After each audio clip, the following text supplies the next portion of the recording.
Bonjour à toutes et tous et bienvenue.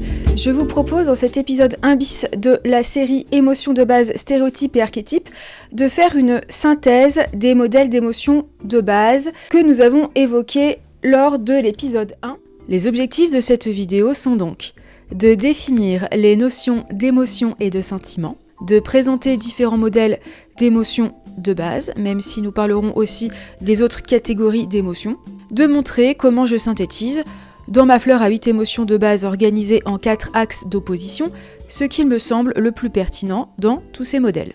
L'origine de la première vidéo était une discussion autour de ce tableau, réalisé par Pierre Lacaille et publié par une psychologue sur sa page Facebook. Ce tableau montre des émotions complexes ou composites ou des sentiments émergés de la rencontre entre deux émotions de base. Ces émotions de base sont celles du premier film Vice Versa, donc je dis le premier puisque le deuxième devrait sortir cet été. Les 5 émotions qui s'agitent autour du tableau de bord du cerveau de Riley dans le premier film sont les 5 émotions de base qui ont été posées par le psychologue Paul Ekman et reprises par Antonio Damasio. La joie, la tristesse, la peur, le dégoût. Antonio Damasio a parfois évoqué une 6e émotion de base, la surprise. Donc en fait, Paul Ekman avait posé, lui, 6 émotions de base qui sont reprises par de nombreux psychologues, psychiatres et neuropsychiatres. Avant de parler des autres catégories d'émotions et des autres modèles d'émotions de base, définissons d'abord avec Antonio Damasio ce qu'est une émotion. Dans son ouvrage Le sentiment même de soi, Antonio Damasio écrit « La mention du terme émotion évoque habituellement l'une des 6 fameuses émotions primaires ou universelles. Bonheur, tristesse, joie, peur, colère, surprise ou dégoût. Penser aux émotions primaires rend la discussion du problème plus facile, mais il importe de noter qu'il y a de nombreux autres comportements auxquels le label émotion a été attaché. Parmi lesquels les fameuses émotions secondaires ou émotions sociales, telles que l'embarras, la jalousie, la culpabilité, l'orgueil, et ce que j'appelle les émotions d'arrière-plan, telles que le bien-être ou le malaise, le calme ou la tension. On a également attaché le label émotion aux pulsions et aux motivations, ainsi qu'aux états de peine et de plaisir. Je reviendrai un peu plus tard sur ces différentes catégories d'émotions. Je continue, Antonio Damasio. Un fond biologique commun sous-tend tous ces phénomènes. Les émotions font partie des dispositifs biorégulateurs dont nous sommes équipés pour survivre. Tout porte à croire qu'elles sont le résultat d'une longue suite d'harmonisations qui se sont faites au cours de l'évolution. La fonction biologique des émotions est double. La première fonction est la production d'une réaction spécifique à la situation inductrice. Donc l'organisme est confronté à une situation et il réagit. La seconde fonction des émotions est la régulation de l'état interne de l'organisme, de telle sorte qu'il puisse être prêt pour la réaction spécifique.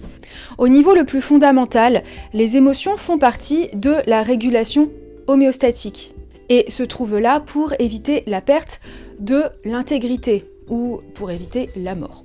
Les émotions correspondent à l'un des niveaux de régulation biologique qu'Antonio Damasio présentait ainsi dans ce premier ouvrage, Le sentiment même de soi.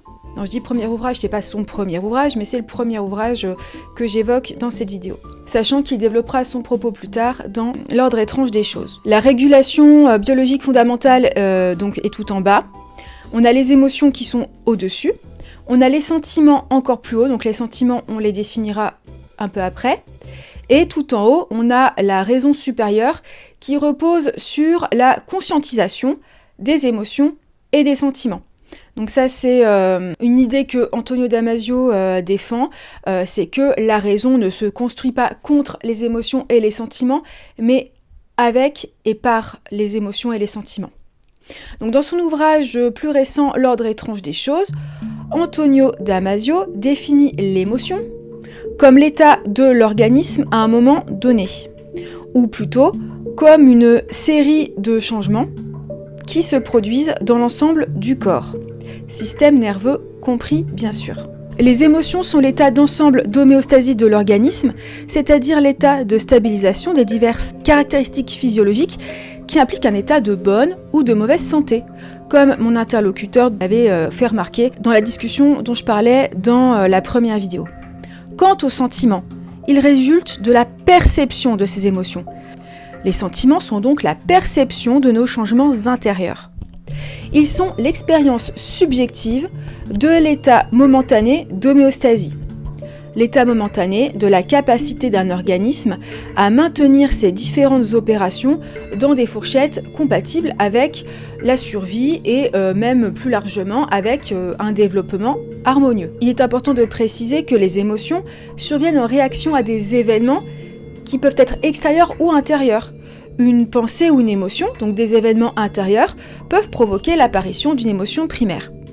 Et cette apparition d'une émotion primaire est brutale et elle est involontaire. Elle arrive indépendamment de toute réflexion. Antonio Damasio précise que ce système des affects peut toutefois s'éduquer. Les émotions se caractérisent par leur valence, positive ou négative. Après la première vidéo, une de mes interlocutrices, Muriel, avec laquelle j'avais discuté du statut accordé notamment à la sérénité, a soulevé la question de la pertinence des termes positifs et négatifs pour les émotions. Donc Muriel me disait qu'il était embêtant de qualifier les émotions désagréables de négatives, car ces émotions sont tout de même utiles. Elles sont bonnes dans la mesure où elles sont nécessaires. Voilà, comme on l'a dit avant, les émotions ont une fonction d'alerte et ont pour but de nous faire réagir convenablement. Donc elles sont utiles, et d'ailleurs c'est le sens du premier film. Lorsque Joie, le personnage de Joie, reconnaît l'utilité et l'importance de tristesse. J'expliquais d'ailleurs que cette importance, donc dans la première vidéo, que cette importance de la tristesse réside notamment dans le fait que la tristesse permet d'appeler la tendresse et de susciter celle d'autrui, mais également de faire émerger la sienne propre. Quand on parle d'émotions négatives ou positives, en fait, c'est sans jugement sur leur utilité ou sur leur importance. C'est en référence à cette valence dont parle Antonio Damasio, qui caractérise nécessairement les émotions et les sentiments. Donc pour reprendre les métaphores de la première vidéo, il y a les émotions qui donnent un signal d'alarme et d'autres qui n'en donnent pas parce que elles correspondent à un état qui permet la survie ou un bon développement, un développement harmonieux. Donc il y a des émotions qui sont des boulets et d'autres qui sont des bouées. La métaphore des bouées et des boulets s'est avérée très pertinente lorsque nous parlions de la dépression et de la mélancolie en particulier. La bouée de la joie et de la sérénité n'étant plus accessible, ce qui nous raccroche à la vie, ce sont les autres bouées, la tendresse et l'intérêt, tandis que les émotions dites négatives nous entraînent vers le fond. Or, dans un bon état de santé qui exclut la dépression, on ne peut pas réduire les émotions négatives à des boulets et les émotions positives à des bouées. En effet, les 4 émotions négatives, pour reprendre ma fleur à 8 émotions de base, servent elles-mêmes de bouées dans les situations délétères pour nous. La tristesse peut attendrir autrui afin qu'il nous vienne en aide, tout comme elle nous permet de mobiliser notre propre tendresse, émotion salvatrice et constitutive de sentiments élevés. La colère nous fait affronter l'adversaire, la peur et le dégoût font fuir le danger. Éprouver de la satisfaction et de la sérénité dans une situation délétère, c'est plutôt là que serait le boulet, bien que certaines traditions spirituelles enseignent bien justement la constance dans les émotions positives. Il s'agit juste de placer sa tendresse, sa sérénité, sa confiance et son enthousiasme au bon niveau, au bon endroit, de la bonne manière. Ces émotions, éduquées et conscientisées, relèvent d'ailleurs davantage du sentiment par définition.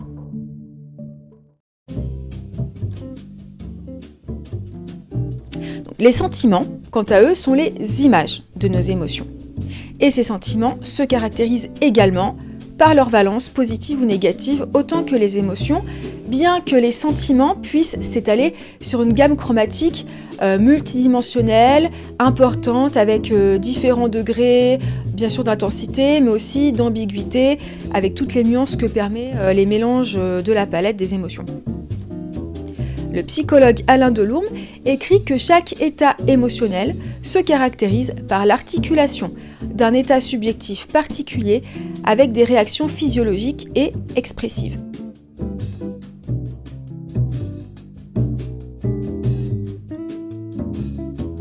La première catégorie d'émotions, les émotions de base, aussi appelées donc émotions primaires ou universelles, sont communes aux êtres humains et aux autres animaux. Les émotions de base d'Antonio Damasio correspondent donc à celles qu'a définies le psychologue Paul Ekman. Paul Ekman a proposé un modèle à 6 émotions de base: la joie, la tristesse, le dégoût, la peur, la colère et la surprise.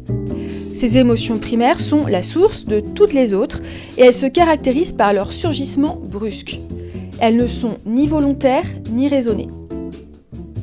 Paul Ekman distingue également ces émotions primaires des émotions secondaires, aussi appelées émotions mixtes, car elles résultent de la rencontre entre les émotions de base, comme dans le tableau. Par exemple, on a la honte qui réunit la peur et la colère envers soi-même. Donc ces émotions sont à la fois composites et plus réfléchies que les émotions primaires.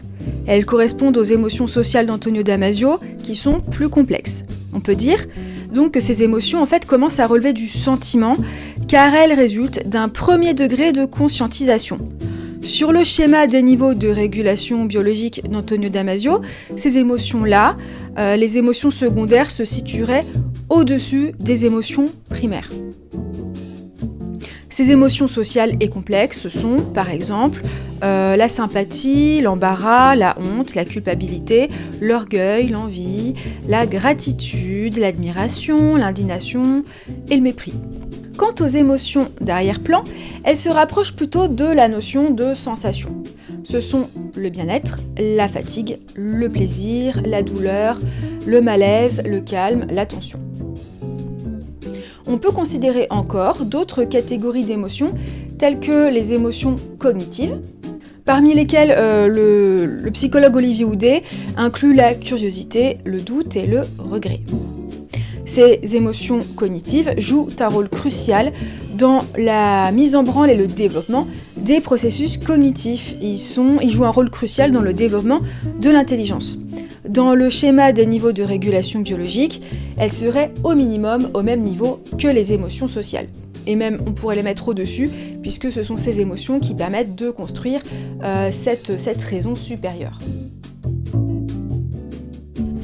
La question à laquelle je répondais dans la première vidéo était: quelles sont les émotions qu'il faudrait considérer comme des émotions fondamentales ? J'explique aussi pourquoi cette question revêt une grande importance à mes yeux, donc là je ne m'y attarderai pas.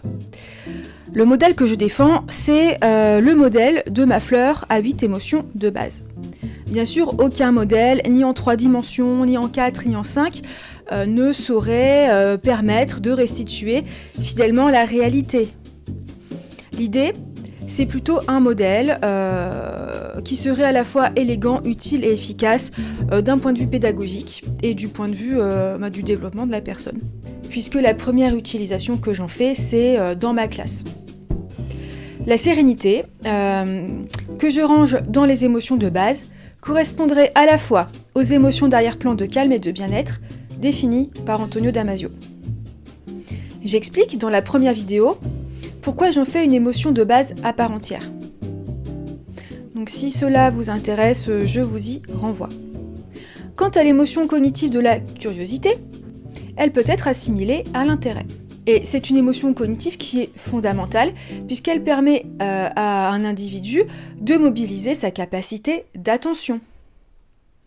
Le regret, autre émotion cognitive, pourrait être vue comme une forme de dégoût appliquée à des objets mentaux.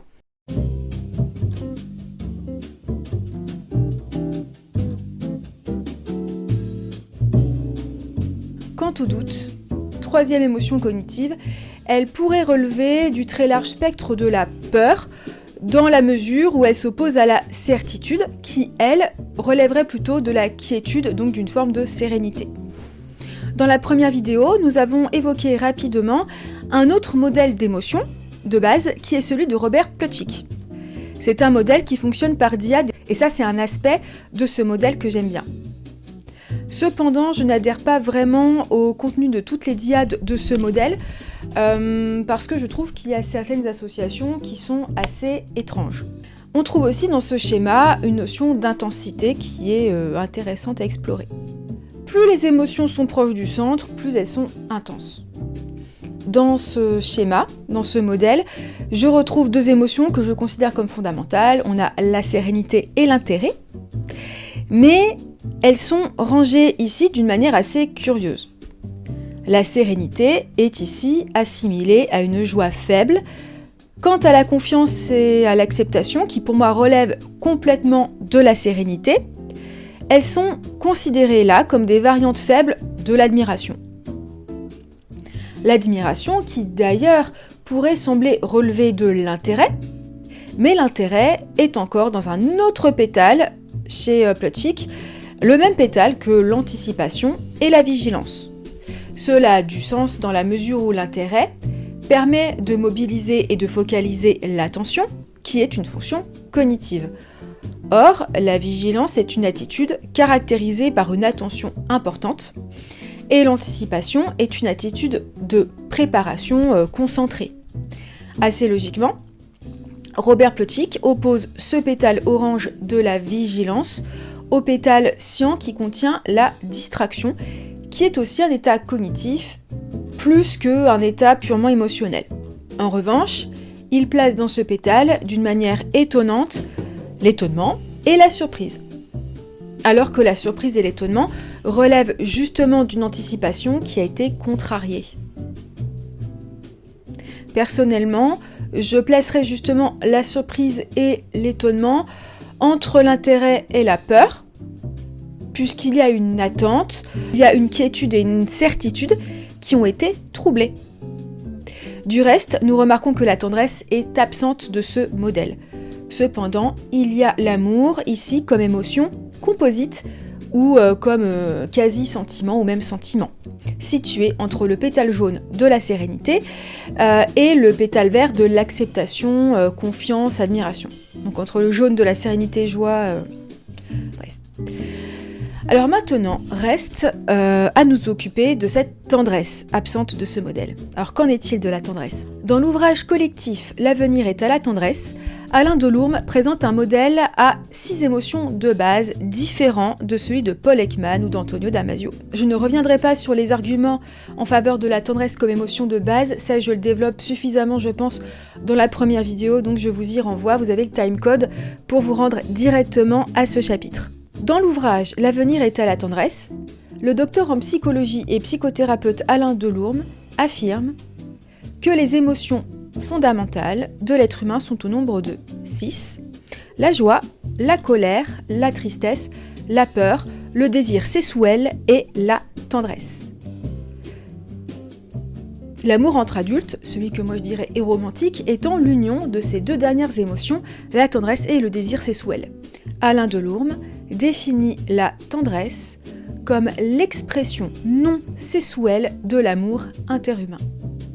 C'est à la fois une émotion et le sentiment d'amour qui découle de cette émotion. Alain Delourme précise interhumain, ce qui ne signifie pas que la tendresse soit exclusive aux humains, bien sûr. On pourrait dire interpersonnelle ou interindividu. Tendresse, sérénité et intérêt sont certainement communs à tous les oiseaux et à tous les mammifères au moins. D'ailleurs, les crocodiliens prennent aussi soin de leurs petits. Alors ça, j'en ai un peu parlé dans la première vidéo, et les personnes qui ont un chat, un chien ou un perroquet se rendent bien compte. Ces animaux sont capables d'irradier des torrents de tendresse et de sérénité, mais aussi d'intérêt, d'enthousiasme, de surprise et d'amusement. Par exemple, quand ils jouent avec vous, quand ils vous observent pour comprendre comment vous fonctionnez ou comment vous ouvrez les portes.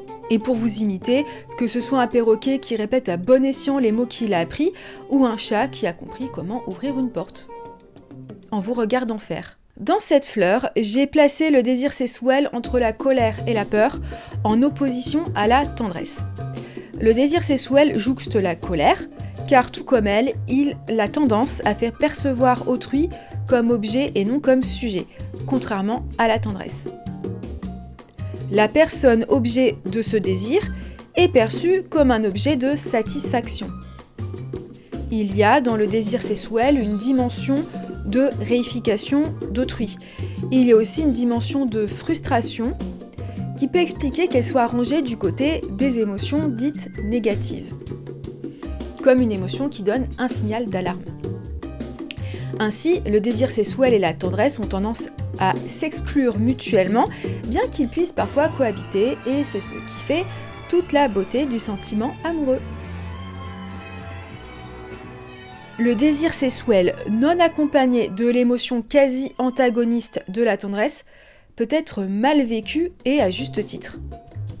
Ceci peut expliquer pourquoi le désir sexuel a été tant diabolisé et aussi pourquoi ce désir n'est pas un désir comme un autre. Sans le diaboliser à tout prix, il n'est pas à banaliser non plus, j'ai envie de dire. C'est-à-dire qu'il n'est pas à rechercher pour lui-même, contrairement à des émotions positives qui excluent la frustration et la réification d'autrui, telles que la tendresse, mais aussi les autres émotions positives. Et l'intérêt. La tendresse et l'intérêt en particulier. J'explique aussi dans la première vidéo quelles sont les accointances du désir sexuel avec la peur. De plus, situé de cette manière, le désir sexuel se superpose au dégoût, ce qui a un certain sens. Si la sexualité génitale adulte est révulsante aux yeux des humains les plus jeunes et aux yeux aussi de certains adultes, c'est justement parce qu'il s'agit d'un pan de l'existence émotionnelle et aussi d'une activité qui sont potentiellement extrêmement traumatogènes. Si les notions de viol et d'inceste existent, c'est bien en raison de son caractère spécifiquement traumatogène. Il me presse et je dois lui rendre réponse demain. La situation mérite attention. Mon enfant, on n'épouse jamais ses parents. Vous aimez votre père, je comprends. Quelles que soient vos raisons, Dans la première vidéo, je disais que j'étais très mitigée, voire opposée à la qualification du désir sexuel comme une émotion de base. Mais après réflexion, je suis un peu plus du même avis qu'Alain Delourme. J'ai ici opposé la tristesse à la colère, dans le sens où la colère dynamise et pousse à l'action, au contraire de la tristesse qui a tendance à diminuer l'énergie.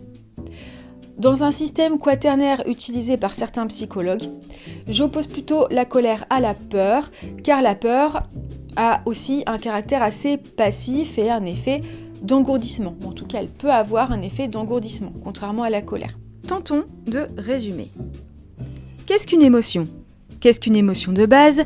Quelles sont les émotions qu'il faudrait considérer comme émotions de base ? Les émotions constituent l'un des niveaux de régulation biologique, juste au-dessus du niveau de régulation fondamentale, constitué notamment par les simples réflexes. On peut même dire que les émotions sont l'état d'homéostasie de l'organisme à un moment donné.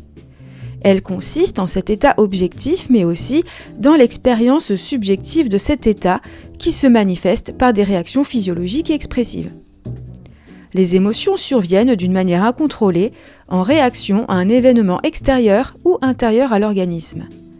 Une fois surgies, ces émotions peuvent être perçues, conscientisées et gérées. Le système des affects s'éduque. Il y a plusieurs niveaux d'émotions. Émotions de base primaire fondamentale, émotions d'arrière-plan, émotions secondaires, composite sociale et émotions cognitives. Le plus haut niveau se rapproche des sentiments. Les sentiments sont la perception des émotions. Il semble qu'ils résultent d'un premier degré de traitement réflexif et de conscientisation. La sérénité et la tendresse sont souvent les grandes oubliées des modèles d'émotions de base. La sérénité est souvent considérée comme étant un état émotionnel peu intense, relevant de l'émotion d'arrière-plan, telle que le calme d'Antonio Damasio, opposé à la tension. La sérénité apparaît dans les émotions de base de Robert Plutchik, mais comme un état de joie peu intense. Je la considère comme une émotion de base bien distincte de la joie. Je le justifie dans la première vidéo. Elle s'oppose à la peur, la quiétude opposée à l'inquiétude, la confiance contre la méfiance, certitude et foi contre doute, espoir contre désespoir. Parmi les modèles présentés, seul celui d'Alain Delourme comporte la tendresse. Il a aussi l'originalité d'inclure le désir sexuel. Remarquons que la sérénité et l'intérêt sont absents du système d'Alain Delourme, comme ils le sont de celui d'Ekman, qui ne comporte qu'une seule émotion positive, la joie. L'intérêt est également une émotion très oubliée. Peut-être parce qu'il tend à se présenter davantage comme un état cognitif que comme un état affectif. La curiosité compte parmi les 3 émotions cognitives définies par Olivier Houdet. J'inclus dans mon modèle à 8 émotions et à 4 axes ces 3 émotions de base négligées, intérêt, sérénité et tendresse, mais qui, bien que rares, se retrouvent tout de même incluses dans certains modèles. Dans la fleur, chacune de ces émotions agréables trouve son opposé parmi les émotions désagréables. Ces oppositions sont loin d'être aussi simples et univoques que le suggère la corolle. Les émotions de base, aussi primaires soient-elles, comportent déjà un certain degré de complexité. Aussi n'est-il pas absurde d'opposer, sur certains plans, la colère à la peur et à la tristesse. La tendresse peut aussi s'opposer au désir sexuel ou au dégoût. Au point de réflexion où j'en suis, et après avoir éprouvé cet outil, il me semble que ces 4 oppositions sont les plus prégnantes.